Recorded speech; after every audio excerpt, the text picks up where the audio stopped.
In 2009, our desk outperformed our peers. We did so by playing intraday momentum mostly in AIG, FAS, an ETF, FAZ, another ETF, as their intraday moves were outsized. We were short when a good risk-reward visited, and long when a good risk-reward appeared. We made a series of what we call move-to-move trades, in and out, and in and out, and in and out.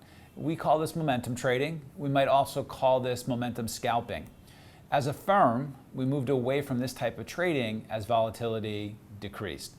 We still taught this strategy of momentum trading, but advised our traders and our new hires to use it selectively. When volatility is compressed, this strategy, trading momentum, doesn't work as well on market plays and ETFs, save very, very select days. The past two trading sessions, the past two trading days have seen outsized moves in market, stocks, and volatility. I've noticed some traders feeling pressure to capture the big move. Let me offer some advice. That's not necessary in this market. If you're a big trader and you want to play for a big move, that's fine, especially if you structure your trades cleverly. But this is not necessary with an elevated VIX. And I wonder if it might be better for developing and new traders to momentum trade with a move-to-move strategy in this current market environment with this elevated VIX. Hawking products like UVXY, VXX, SPY, IWM, QQQ is strategically sound. The elevated VIX is what will pay you. Capturing a series of medium-sized moves in and out really adds up, and you can capture them on elevated VIX days. And you remove the pressure of having to capture the big move.